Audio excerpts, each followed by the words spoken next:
এই তলব কিসের? চিনতে পেরেছো তাহলে? এই দাঁড়াও না, দাঁড়াও না, এত তাড়া কিসের? এসেছো যখন তখন একটু সুখ দুঃখের গল্প করি। তোমার সঙ্গে সুখ দুঃখের গল্প করার সময় আমার নেই। যা বলবা তাড়াতাড়ি বলো। বুঝছি, তেমন কিছু নয়। দেখো, তোমার সুখের জন্যই আমার দুঃখের পরিমাণটা বেড়েই চলেছে। মানেটা কি? কি আবল তাবল বকছো তুমি? আবল তাবল নয়, আবল তাবল নয়, এটাই সত্যি কথা। যা বলবার তাড়াতাড়ি বলো। কি চাই তোমার? টাকা। টাকা? এছাড়া তো অন্য কোনো সহজ কথা আমার জানা নেই ম্যাডাম। তোমার সঙ্গে সমস্ত রকম পাওনা ঘন্টা আমার অনেক আগেই মিটে গেছে। এখন তুমি আর কোনো টাকা আমার কাছ থেকে পাও না। তাহলে কিসের জন্য টাকা চাইছো তুমি? মিটে গেছে টাকা? ও ও তুমি যেটা দিয়েছিলে সেটা তো 15 বছর আগেকার ঘটনা। তাতে কি হয়েছে? তুমি যত টাকা চেয়েছিলে তত টাকাই তোমাকে দেওয়া হয়েছিল, এতটুকু কম দেওয়া হয়নি। হ্যাঁ, তা তো দিয়েছিলে, কিন্তু সেটা তখনকার হিসেবে। মানেটা কি? তখনকার আর এখনকার? তোমার সঙ্গে আমার এককালীন একটা অ্যামাউন্টের চুক্তি হয়েছিল। হ্যাঁ, হয়েছিলই তো, আমি কি অস্বীকার করছি নাকি? কিন্তু কাজটা তো শেষ হয়ে যায়নি। ওটা আজও আমাকে করে যেতে হচ্ছে। সেটা তোমার ব্যাপার। তুমি যদি মনে করো কাজটা আজই শেষ করে দেবে, যেতে পারো। ম্যাডাম দেখো, এইরকম কোনো এগ্রিমেন্ট আমাদের মধ্যে হয়নি। তাহলে তো ব্যাপারটা 15 বছর ধরে বয়ে বেড়াতাম না, কি? যাই হোক, এসব বাজে বাজে কথা বলায় আমার কোনো কাজ নেই। আমার ভীষণ টাকার দরকার। তুমি আমাকে ব্ল্যাকমেল করছো? ব্ল্যাক কি হয় সেটা তুমি বুঝো। আমার ভীষণ টাকার দরকার, এটাই ফ্যাক্ট। আমি কিন্তু তোমাকে টাকা দিতে বাধ্য নই শীতাংশ। ভালো ভালো, বেশ বেশ ভালো বলেছ, জেনে খুব খুশি হলাম। দেখো, এখন তাহলে আমাকে একটু অন্য রাস্তায় যেতে হবে। অন্য রাস্তা? কি বলতে চাইছো তুমি? হ্যাঁ, মানে আমাকে একটু অন্য জায়গায় গিয়ে গল্প গুজব করে আসতে হবে, এই আর কি। কোথায় যাবে তুমি? ওই যে ভদ্রলোকের নাম কি যেন সোম দত্ত না সোমেশ্বর? আরে তোমার দাদা, হ্যাঁ সোমদা। ওনার সঙ্গে একটু গল্প গুজব। না, আমি ওনার বাড়ি চিনি, ওনার অফিস, কোনো অসুবিধা হবে না, কিচ্ছু না। আর তাছাড়া তোমার ছেলে মেয়েরাও একটু বড় হয়েছে, তারাও তো জানতে চাইবে যে তাদের মা এতদিন ধরে কি সব করেছে। তুমি কি আমাকে ভয় দেখানোর চেষ্টা করছো?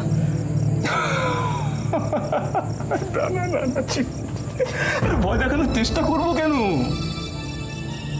আমি তো তোমাকে ভয়ই দেখাচ্ছি।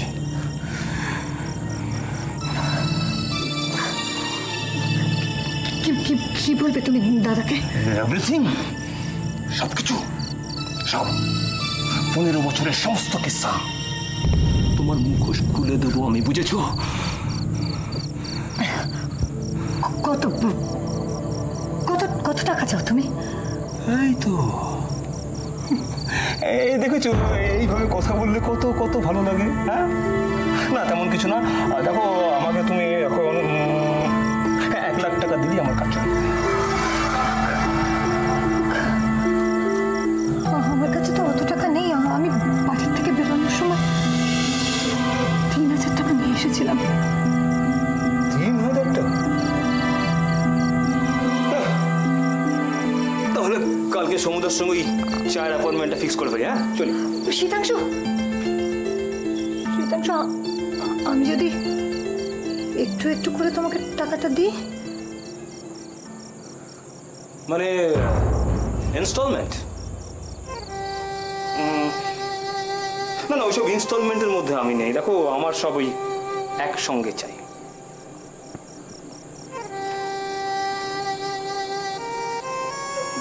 আমাকে 3টে দিন সময় দাও, একটা ব্যবস্থা ঠিকই করে ফেলবো।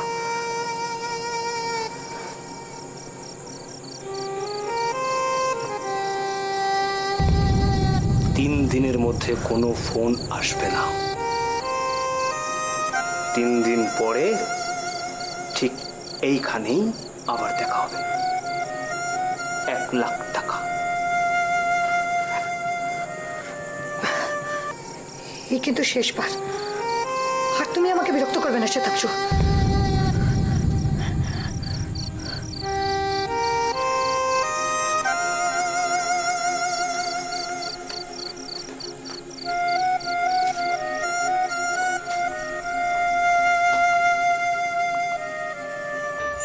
আমি ক্রিকেট ম্যাচ দেখবো।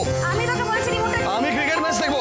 তুই ছাড়বি ঝিলিক, তুই ছাড়। মাথা গরম করছিস, ঝিলিক টিভি তুমি দেখবো। কটা বাজে ঘড়িতে তাই? তুই দেখ ওটা। আরে এখন ইন্ডিয়া ভার্সেস পাকিস্তান ম্যাচ আছে, মারামারি করছিস। আমি দেখবো বলেছি। ঝিলিক মারামারি করছিস। আই চুপ। আমি টিভিটি ভেঙে দেবো। এই বলছি আমি কস রিমোট। আই চুপ। মনীষ তো ঠিক কথা বলেছে, আমরা খেলা দেখবো, তুমি পরে সিনেমা দেখবে। একদম রাইট। কেন সবসময় তোমার ছাড়বি, দেখতে হবে? ছাড়বি রিমোটটা। আমি একবার দেখবো বলছি তো, যাও। তুমি দেখছো? মারামারি করছিস। তুমি দেখেছো? বাবা তোরা যা হোক একটা কিছু দেখ না, চুপ কর তোরা। ও আই রিমোট দে। ঝিলিক বাড়াবাড়ি করবি না, আমি দেবো না। ডিভিডি ভেঙে দেবো আমি। আমি তোরা কথা শুনবি না তো? তাহলে তোর মাকে ডাকি, তাহলে টিভি দেখাই বন্ধ হয়ে যাবে কিন্তু। হ্যাঁ গো মীরামা, দিদি কোথায় গো? অনেকক্ষণ থেকে দেখিনি। তাও তো বটে। কোথায় গেল রাজেশ্বরী? হ্যাঁ জিরে, তোর মা কোথায় রে? জানি না, সকাল থেকে তো এখন অব্দি কোথাও দেখতে পাইনি মাকে।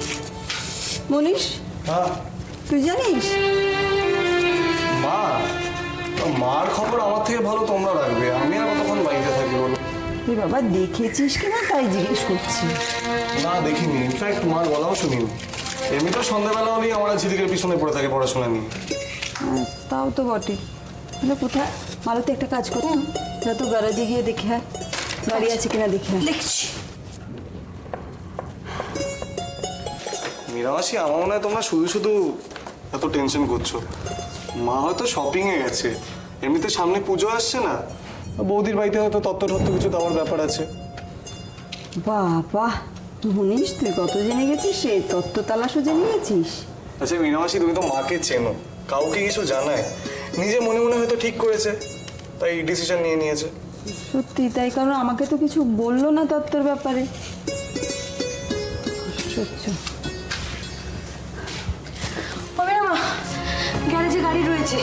রশিদকে জিজ্ঞেস করলাম, ও বললো বড়বাবুকে অফিস থেকে এনে গ্যারেজ থেকে আর গাড়ি বের করেনি। ও তাহলে বোধহয় গুরুদেবের কাছেই গেছে। না, গুরুদেবের কাছেও যায়নি।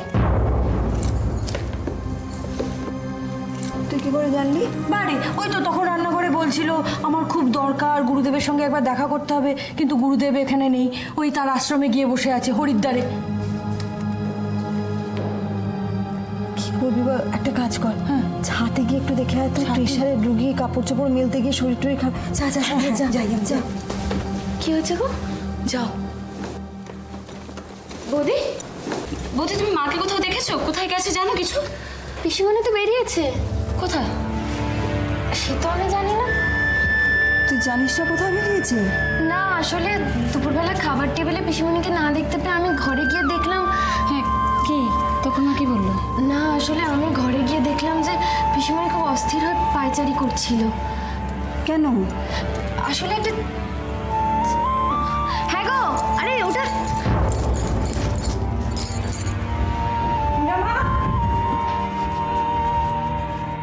ছাদ ফাঁকা।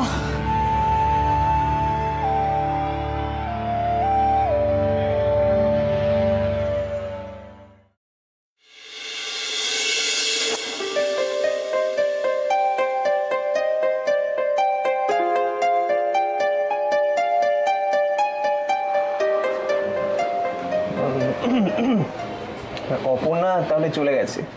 হ্যাঁ, এই একটু আগেই গেল। ওহ, চাকরি বাবা বাঁচা গেল, নইলে তোর আর ওর মাঝখানে পড়ে আমায় আবার অ্যাক্টিং করতে হতো। আমাদের গোটা সম্পর্কটাই তো অ্যাক্টিং এর উপর বেস করে, তাই না? জি হারে রোজ অ্যাক্টিং করছি না, ওই স্টুডিও পাড়ায় গিয়ে নাম লেখানে ছোটখাটো একটা রোল পেয়ে যেতাম। ছোটখাটো?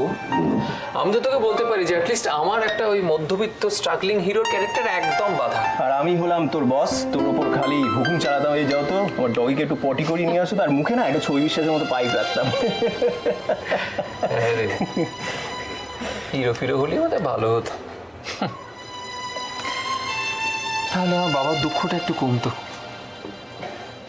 ডাক্তার হতে পারিনি, ফেরিওয়ালা। বাবার খুব দুঃখ। আরে বাবা, ফেরিওয়ালা কেন বলছিস? তুই একজন সেলস এক্সিকিউটিভ। বাবার কাছে ওটা ফেরিওয়ালার থেকে বড় কিচ্ছু নয়। আচ্ছা দেখ সৈকত, অপর্ণা যদি তোর নায়িকা হতো না, খুব একটা খারাপ মানাতো না কিন্তু। কারণ এখন ফিল্মি ওয়ার্ল্ডে ওই শ্যামবর্ণা মেয়েদের খুব কত, হ্যাঁ, রেখা, কাজল, বিপাশা, দেখিস না? তো অপর্ণা আমাদের সঙ্গে এক বিন্দু অ্যাক্টিং করে না, খোলা মনে মেশে। ওর ইমোশনসগুলো খুব রিয়েল। আমরা যেটা করছি সেটা ঠিক নয় রে। একটা মিথ্যেকে ঢাকার জন্য আরো 5টা মিথ্যে কথা বলছি, আমার ব্যাপারটা ভালো লাগছে না। দেখ, এছাড়া আমাদের কি করার আছে বল? তাহলে তো ওর কাছে গিয়ে পুরো ব্যাপারটা কনফেস করতে হয়। তাই তো। কিন্তু আমরাই বা কি করবো? আমাদের তো কোনো উপায় নেই। আমরা তো আর ইচ্ছে করে বলছি না, আমরা তো ওর ভালোই চাই না। এই যে তুই ওকে একটা চাকরি দিলি এখানে। দেখ, আমরা তো ওর ভালো নিশ্চয়ই চাই, আর তাছাড়া আমরা তো ওর বন্ধু, তাই না? আচ্ছা বলতো, তখন অ্যাক্টিংটা কেমন করলাম, কেমন করে পাস করে দিলাম? একটা কমপ্লিমেন্ট দাও। হ্যাঁ, কমপ্লিমেন্ট তো দেবোই। তোমার জন্য আমাকে ঝুড়ি ঝুড়ি মিথ্যে কথা বলতে হচ্ছে। কামান ইয়ার, আরে অ্যাক্টিং ব্যাপারটাই তো সেই, মিথ্যেটাকে সত্যি করে দেখানো। না, আমার ভালো লাগছে না, কিরকম একটা অভ্যেসের মতন হয়ে যাচ্ছে। তুই জানিস উত্তেজনার মাথায় কি হলো? এই কি হলো? কোনো ইন্টিমেসি একটা দেবো ধরে। অপর্ণা 1000টা টাকা দিয়ে গেছে আমাকে, তুই জানিস? সে কি? কেন? আর কেন? মিথ্যে কথা, সেই মিথ্যে কথা। বাবা, তুই কি বলেছিস? কি বলেছি আবার? ওই মায়ের অসুখ, সেখান থেকে অমুক, সেখান থেকে তমুক করতে করতে 1000টা টাকা দিয়ে চলে। তুই নিলি কেন সেটা? আরে কি করবো আমি জবরদস্তি করে? এই দেখো, আচ্ছা আচ্ছা শোন, টেনশন করিস না। তুই ওই প্রথম প্রেমের প্রথম গিফট হিসেবে নিয়ে নে ব্যাপারটা। তুই ওটা সুযোগ বুঝে ওটা ফেরত দিয়ে দিস। না রে, একটা জিনিস দেখলাম, কি জানিস, তোর মেয়েটার মনটা সত্যি খুব ভালো। ওটা আমি বলি না, যদি তুই হতিস বা অন্য কেউ হতো, ও টাকাটা ঠিক দিয়ে যেত। এত স্ট্রাগল করে, এত কষ্টের সংসার, তা সত্ত্বেও। সেটা ঠিকই বলেছিস। বাই দ্য ওয়ে, তুই তখন একটা কি একটা যেন বলছিলিস, কলকাতার বাইরে যাবি বা এরকম একটা কিছু। ও হ্যাঁ, আমি কালকে শিলিগুড়ি যাচ্ছি জানিস তো, 2 দিনের জন্য, বেশি দিন নয়। স্টকিস্ট মিটিং আছে, সেসব সেরে আসবো। ভালো কথা, অপর্ণা এখানে একা থাকবে। এত প্রবলেম যাচ্ছে, প্লিজ একটু দেখভাল করিস। ডোন্ট ওয়ারি ইয়ার, মানে না, কেমন শাহরুখ খানের মতো দিলাম। অসাধারণ, অসাধারণ, মাইন্ড ব্লোয়িং।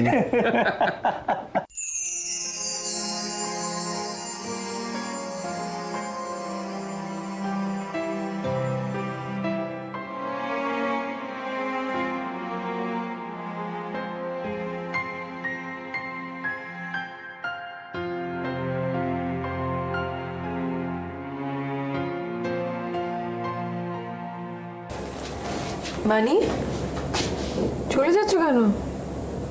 একটু বসো না। আরে আমি ভাবলাম তুই বোধহয় ঘুমিয়ে পড়েছিস, তাই বিরক্ত করতে চাইলাম না। না না, আমি ঘুমাইনি আসলে। সুচিত্রা মিত্রর কণ্ঠে রবীন্দ্রসঙ্গীত শুনতে শুনতে কেমন একটু হয়ে গিয়েছিলাম। সত্যি উনি রবীন্দ্রসঙ্গীতকে না একটা আলাদা মাত্রা দিয়েছেন। ঠিক। হ্যাঁ রে বসুধা, আমি তোকে কিছু একটা বলবো বলবো করে এখানে এলাম, জানিস তো। ভুলে গেছি। যাও একবার ঘুরে এসো, তারপর ঠিক মনে পড়ে যাবে এলে। তাই?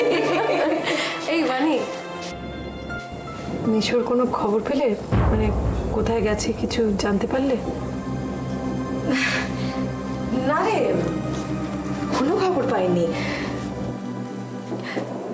তুই তো সব বুঝিস, কি লোককে নিয়ে আমি ঘর করছি জানিস না।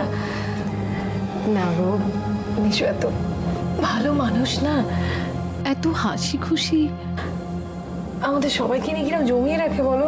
মিশু না থাকাতে বাড়িটা কিরকম ফাঁকা ফাঁকা লাগছে। এত ভালো হয়ে কি হবে বল? সংসারের কোনো উপকারে লাগে? এরকম দায়িত্বজ্ঞানহীন মানুষ নিয়ে আমার হয়েছে যত জ্বালা। আচ্ছা মানি, তুমি বলো, এই পৃথিবীতে সব মানুষ কি এক ছাঁচে ঢালা হয়? তা না হোক, সংসারে একটু মন তো দিতে পারে, তাই না? নিজেই বিয়ে করেছে, সন্তানের বাবা হয়েছে, তাই দায়িত্ব বলে কিছু তো থাকে। মিশুটা না মানে বরাবরই মানে বেসিক্যালি একজন নিরীহ আপন ভোলা টাইপের মানুষ।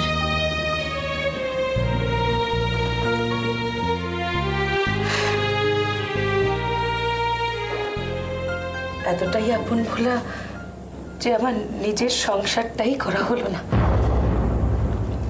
না হলে পরের বাড়িতে এভাবে পড়ে থাকি নিজের মেয়েকে নিয়ে। তার মানে তুমি আমাদের পর মনে করছো তো মানি?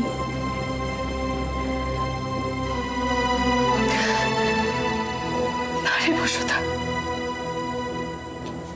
দিদি জামাইবাবু দেবতা তুল্য মানুষ।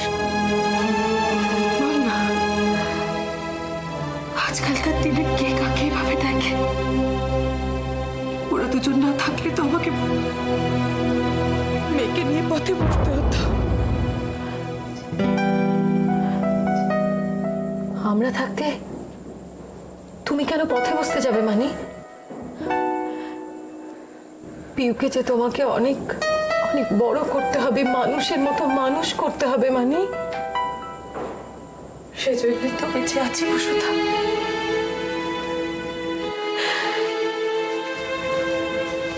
বিশ্বাস কর, আমি পিউকে লেখাপড়া করাতে চাই, ঠিক তোদের মতো মানুষ করাতে চাই। আমার মতো সব তাড়াতাড়ি বিয়ে দিতে চাই না। দেখলে তো তোমার কত স্বপ্ন, তোমার মেয়েকে নিয়ে তোমার কত ভাবনা। ওকে বড় করতে হবে, মানুষের মতো মানুষ করতে হবে, কিন্তু আমার কথাটা একবার ভাবো তো মানি।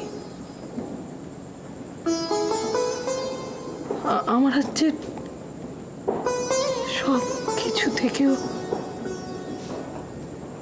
কিচ্ছু নেই, কিচ্ছু নেই।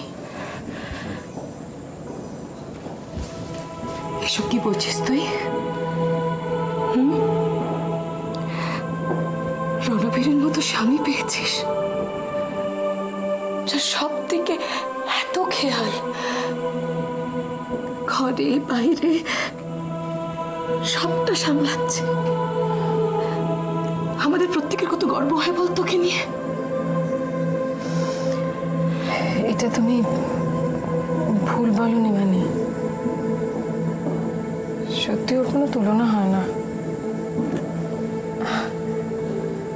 আমার স্বামী বলে বলছি না, really he is a complete man. কিন্তু আমি কি হলো? আমার কি একটা অ্যাক্সিডেন্টে আমি পঙ্গু হয়ে আজকে বাবা মায়ের আশ্রয়ে বেঁচে আছি।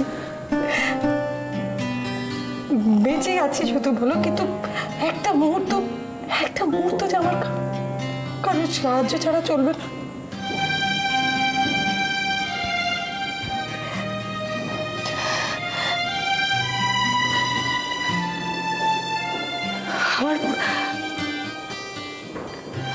আমার কি মনে হয় মাঝে মধ্যে জানিস,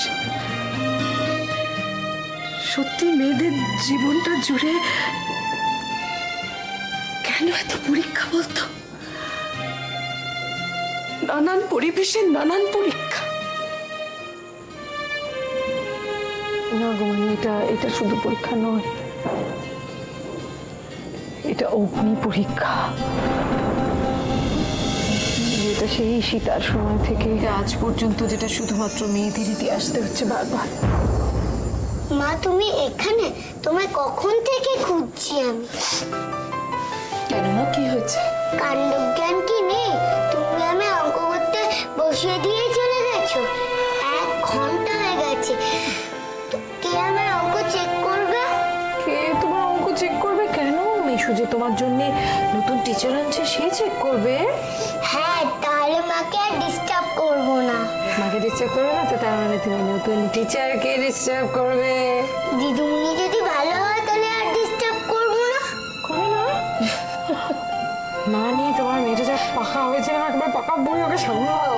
তা হয়েছে, কিন্তু কি বলতো বসুধা, ও যত তাড়াতাড়ি বড় হয়ে যায় ততই আমার শান্তি, দুশ্চিন্তাটা একটু কমবে। আসবো?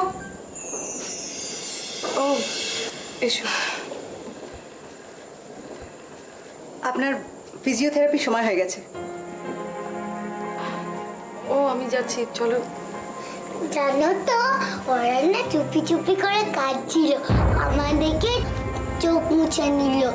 আমি স্পষ্ট দেখলাম, ওদের হয়তো কেউ বকেছে। তুমি বকনি তো? না আমি না। আহ কি হচ্ছেটা কি, সব সময় বড়দের মাঝখানে থাকবে আর পাকা পাকা কথা বলবে। চলো দেখি তুমি কি অঙ্ক করেছো, এসো।